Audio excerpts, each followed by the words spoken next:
you got lucky. Guys like you always think other people get lucky. I don't get lucky. I make my own luck. We like to view the world as linear. I'm going to put in 8 hours of work. I'm going to get back 8 hours of output, right? It doesn't work that way. The guy running the corner grocery store is working just as hard or harder than you and me. How much output is he getting? What you do, who you do it with, how you do it, way more important than how hard you work. I've asked people about your genius. No, I'm a bright guy who's terribly interested in what he does.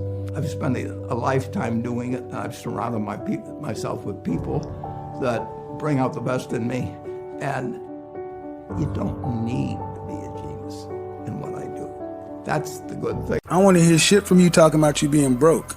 If you're not working in 60 hours minimum a week that you're getting paid for, turn off YouTube, Instagram, whatever, and get your ass out there. Go down there and work at McDonald's, Circle K, get you a job. I don't care about your pride. You can't be proud and broke at the same time.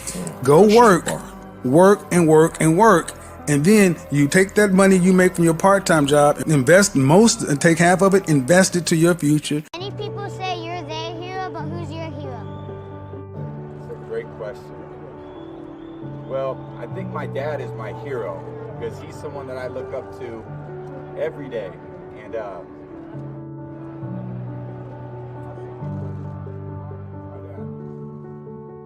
I was so driven, and I'm not gonna say motivated because motivation's crap. Motivation comes and goes.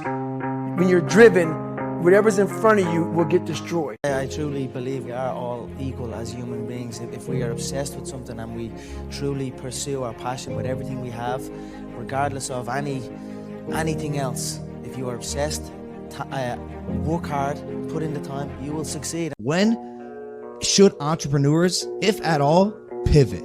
I have a very simple rule to this, and I tell them all when I invest in them. If you're not making money after 36 months, 3 years, you got to take it down the barn and shoot it, because it's just a hobby. It's not a business. Industries can go from terrific to terrible. There's a great expression in the textile industry that helped me a lot. Textile industry, yeah.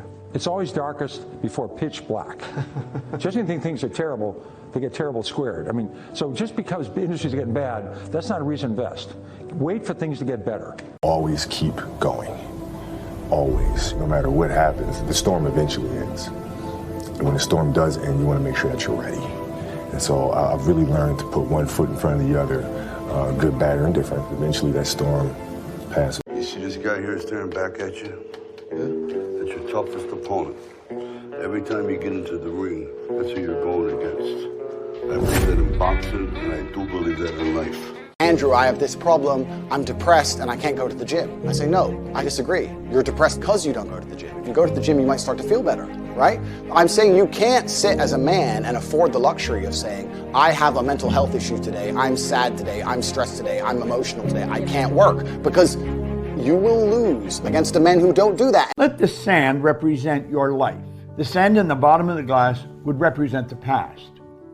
The sand in the top of the glass would represent the future. There's nothing you can do about the past. That is gone. Too many people spend their time living there, wishing they had done this or wishing they had done that. It's gone. The only time you've got is right here, right now. So being worried about the past or the future is foolish.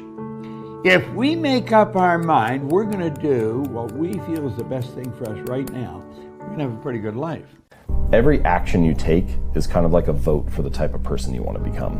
And if you can master the right actions, if you can master the right habits, then you can start to cast votes for this new identity, this desired person that you want to be. When I'm myself, I feel comfortable.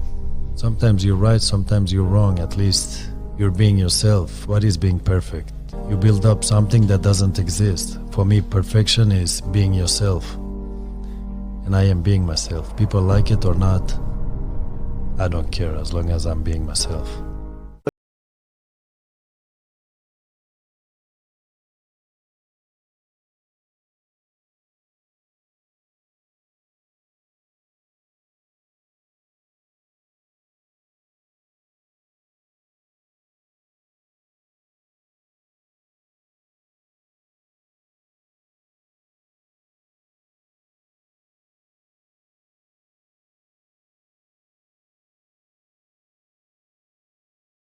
Great secret is that we're good at lifelong learning. Warren is so much better in some ways in his 70s and 80s than he was younger that it's almost awesome.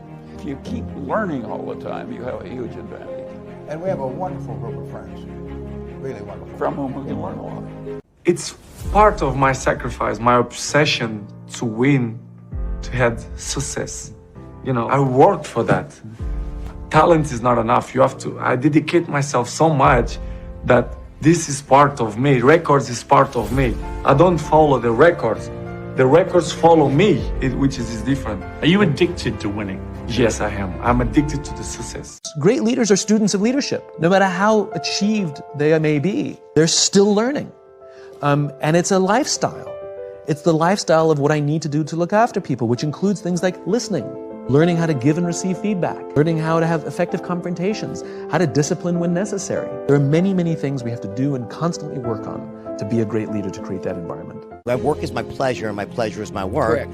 And success to me is not even about money. It's more about just like being right. And I love the idea of figuring shit out. I'm almost happiest when I'm struck. My highest value is to try something, not get it right away, and have to work hard and then figure the shit out. And it's no better than cracking the code after something doesn't work the first. I mean, this would be great if it does, but usually it doesn't, right? But I love that feeling of of failing and then succeeding. When it feels scary to jump, Ian, that is exactly when you jump.